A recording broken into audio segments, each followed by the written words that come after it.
Bienvenue dans Info été de cette semaine, une semaine totalement consacrée aux entités, aux esprits, aux fantômes. Esprit, es-tu là? Nous aurons l'occasion de rencontrer deux médiums.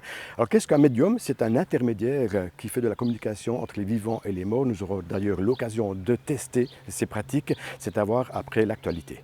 Alors on se retrouve avec Jessica Calderara, elle est médium et spécialisée notamment dans la purification d'un lieu de vie. Alors une terminologie qui peut-être ne vous dit rien, on va en apprendre davantage et puis allez, avec une petite démonstration.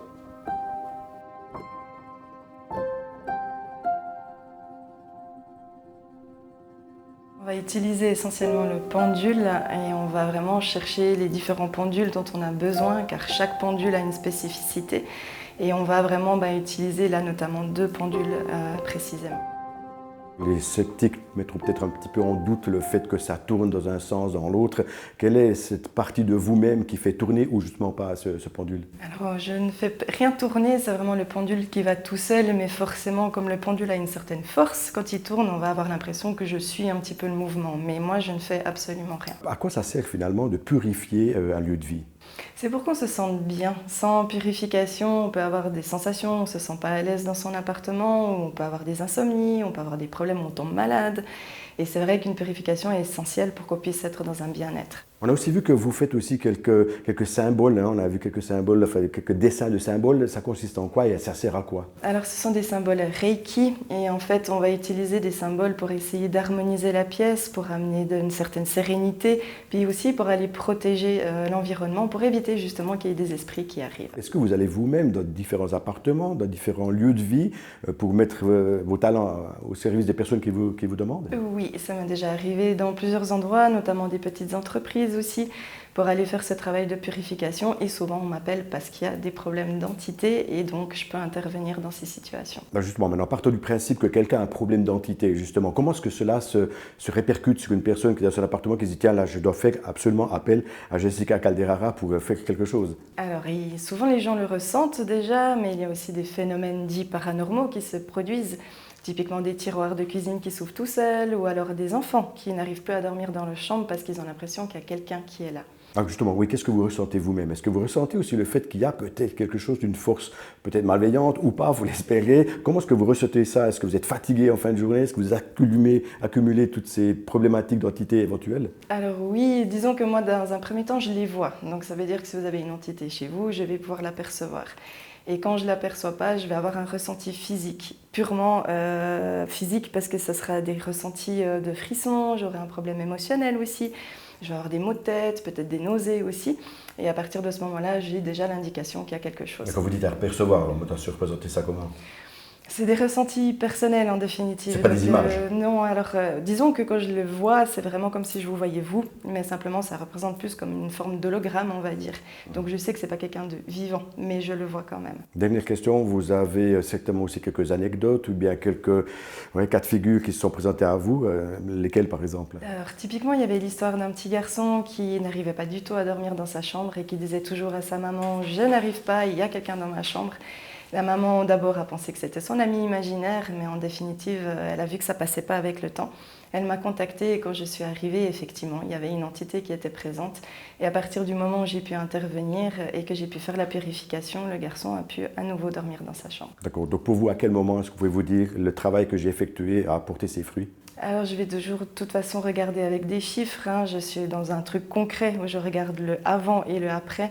Et ensuite, c'est le retour finalement des gens qui me disent « Ah oui, je sens qu'il y a du mieux ». Très bien. Merci beaucoup, Jessica Calderara. Nous, on va se rendre maintenant dans une autre région de notre bassin de diffusion, à Moutier, où là, nous allons rencontrer une médium qui va entrer en communication avec un défunt.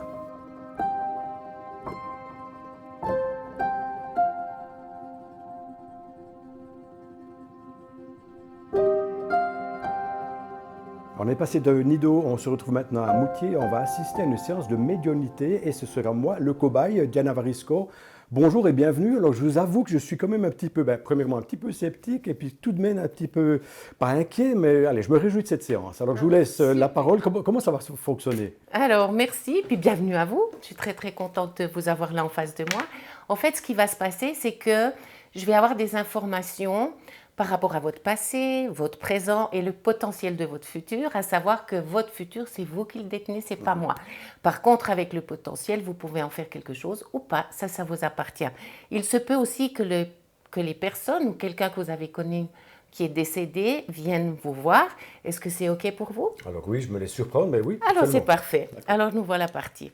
En fait, ce qu'on me donne par rapport à vous, c'est qu'il y a vraiment eu, vous êtes dans un moment de transition, un moment de, il y avait l'avant et il y a l'après, mais il n'y a encore pas le basculement, parce qu'il y a ce no man's land qui est là, et par moments ça peut un peu vous bousculer ou c'est pas confortable. Les choix que vous allez faire sont liés à des paramètres du passé qui refont surface, hein. C'est comme si le passé était venu et avec des rêves, avec des envies, avec des choses que vous avez dû laisser de côté de par la situation familiale ou en tout cas la situation environnante. Est-ce que ça fait du sens pour vous? Absolument. Donc là maintenant, ce qui vous est dit, c'est qu'il est important d'écouter votre cœur, quoi que vous choisissiez comme choix. Maintenant, on m'amène, j'ai quelqu'un avec moi, quelqu'un de décédé qui a habité dans une maison et c'est quelqu'un de la famille qui est décédée il n'y a pas si longtemps ou en tous les cas qui est encore très présente. J'ai une dame avec moi et la maison, elle me montre des volets rouges. Est-ce que ça fait du sens pour vous, une grand-maman dans le monde spirituel qui a habité dans une maison avec des volets rouges? Alors pas avec des volets rouges, mais qui a habité dans une maison, oui, qui n'était pas une grand-maman, mais qui était proche de moi, c'était ma tante. En fait. Voilà, Ouais. ok. Quand je dis grand-maman, c'est quelqu'un qui a été présente quand d'autres personnes dans la famille n'ont pas pu l'être. Et là, on me parle de votre maman, on me demande, elle n'avait pas les outils. C'est comme si elle n'avait pas eu les outils. Et vous avez dû vous construire par vous-même. Et c'est ce qu'elle raconte. Et autour de vous, on vous a un peu poussé, elle me dit, on vous a poussé à faire telle ou telle chose, parce que ça ramène de l'argent, ou faire ceci, cela. Et il y avait quelque chose en vous qui savait qu'il y avait un besoin autre qui avait besoin d'être reconnu. Et par moment, vous arriviez à le suivre, par le moment, pas. Mais le pourquoi elle est là, c'est qu'elle avait aussi, dans sa vie, des choses qu'elle aurait voulu faire. Okay. Et il y avait une petite frustration parce qu'elle n'a pas pu faire certaines choses. Je suis plutôt amenée en campagne qu'en ville. J'entends les cloches des vaches, j'entends vraiment le pâturage tout près, et j'ai même une sensation de traire. Est-ce que ça a du sens pour vous, l'histoire de la ferme? Alors, peut-être pas par une ferme en tant que bâtiment, mais peut-être qu'est-ce qui peut tourner, le travail que l'on ferait si on avait une ferme. D'accord. Mais là, je parlais plutôt d'un grand-père. Il y a quelque chose avec la nature, c'est comme si vous reveniez à votre propre nature. Et ça, c'est quelque chose que vous attendiez depuis très longtemps. Et vous avez été posé, ou vous avez choisi certains métiers, où vous êtes senti presque en décalage par rapport à ce qu'on vous demandait, parce que ça touchait vos valeurs. Et que là, vous avez fait des choix d'être plus proche de la nature, de votre propre nature, et elle est très très contente de ça, cette tante. Okay. Et elle dit que quels que soient les choix que l'on fait, c'est important d'écouter son cœur, et c'est ce qui vous a été dit auparavant. Ok. Je vais arriver à ce grand-père parce qu'il est là. Hein. J'ai quelqu'un d'assez fort comme ça, pas très grand. Oui, okay? Oui. Quand je dis pas très grand, c'est qu'il était en dessous de la moyenne. Et c'est quelqu'un qui traite. Alors là, j'ai la graisse à traire, j'ai vraiment la poigne. Okay? Et quand il réglait des choses au niveau du business, au niveau d'une vente de vaches ou de peu importe, il avait une poignée de main qui était une promesse. Parce que c'était quelqu'un de vrai et d'authentique. Vous avez beaucoup de lui. Beaucoup okay. de lui aussi au niveau des yeux, comme ça, dans ce que je vois, hein, parce qu'il est juste à côté de vous. Et ce grand-père, il n'a pas eu une vie facile, parce que j'ai des pertes de gains. Est-ce que ça fait du sens? Comme s'il avait perdu de l'argent à un moment donné de sa vie.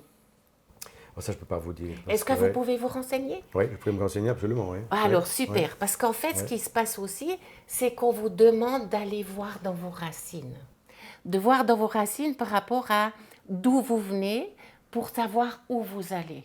Et ça va aussi vous donner des clés et des pistes. Je n'irai pas trop loin là-dedans, par rapport à ce qui se répète dans votre famille. Et c'est ça qui est magnifique. Parce que toute votre famille est là pour vous soutenir dans vos choix. même si ça rapporte moins d'argent, le cœur y sera et il y a quelque chose en vous qui va pouvoir se poser. Ok, très bien. Vous avez des questions? Non, mais ça va me poser des questions avec ma famille, avec mon entourage que je ne connaissais pas encore d'avant. Et puis de savoir où c'est que je peux un petit peu les creuser pour connaître encore mieux mon arbre généalogique. Je crois que c'est un petit peu ça, ouais. Ouais, c'est Ok. magnifique. Parce que ça va vraiment vous donner... Il y a un proverbe que j'aime beaucoup, qui est un proverbe africain qui dit « Quand tu ne sais plus où tu vas, regarde d'où tu viens. Ok. » Parce que les réponses se trouvent là. Et vous êtes vraiment dans un grand changement. D'accord. Un grand, grand changement. Pas petit, hein. Quand je dis grand, c'est grand. Ok. OK? Merci beaucoup. Merci à Merci. vous. Merci à vous. Au début, j'étais un petit peu sceptique quand même. Je pense qu'un petit peu comme toutes les personnes qui regardent cette émission ou pas. Par contre, c'est vrai que je me suis un petit peu laissé prendre au jeu après, puisqu'il y a eu quelques petites informations qui m'ont touché d'un petit peu près, que j'ai réussi à ordrer en fait dans mon vécu. Moi, j'aimerais savoir un petit peu comment est-ce que vous faites, vous, le lien finalement entre ce que vous m'avez dit et ce que vous voyez ou entendez ou percevez, comment ça fonctionne? Alors en fait, ça va être en fonction de la personne que je vais recevoir. Si c'est quelqu'un, par exemple, qui est très attaché à la nature, ben, je vais ressentir les choses. Ce sera physique. Mais je vais aussi entendre ou je vais voir des choses. La religion prend une part importante à tout ceci ou bien est-ce que finalement c'est pour tout le monde? Tout le monde peut être là et en se disant ben, je suis ouvert à cette perception. C'est ouvert à toute personne qui a envie d'expérimenter, à toute personne qui a envie de vivre quelque chose de particulier et ça n'a rien à voir avec la religion, aucunement. J'ai parfois des personnes qui disent oui, mais vous faites ça, vous réveillez les morts, vous faites ceci. Elles ont leur vérité, je ne vais pas leur dire c'est fou, c'est vrai. Ma vérité à moi, c'est que c'est de l'amour. Et puis l'amour, ben, si on est dans l'amour, on accueille l'autre là où il est, pas là où on voudrait qu'il soit. Dernière question peut-être pour terminer. On a aussi peut-être un petit peu l'impression que c'est un petit peu remuer le couteau de la plaie, que faire appel justement à quelqu'un qui est décédé, où la famille essaie de faire le deuil, et puis voilà, bon, on ressasse peut-être les anciennes histoires. Ça ne peut pas être un petit peu malsain quelque part? Alors, j'ai jamais, à ce jour, et je peux vraiment dire jamais, eu ce cas de figure-là. Parce que ça va décristalliser, ça va guérir des familles, ça va donner des impulsions aussi à certaines personnes qui ne peuvent plus avancer parce qu'elles se sont bloquées à ce moment-là. J'ai vraiment vu des miracles, si on peut donner ce mot, miracle, se produire par rapport au fait qu'il y a toujours un avant et un après. Et j'ai pu le vérifier. Diana Varisco, en tous les cas, un grand merci de m'avoir fait participer à cette expérience. Merci à vous d'y avoir participé. Voilà, et cette semaine, on continue dans Info été avec les différentes pratiques qui consistent à entrer ou pas en contact avec les esprits. Demain, nous aurons l'occasion de rencontrer un chaman qui, lui, a des pratiques un petit peu différentes. Allez, bonne semaine à tous.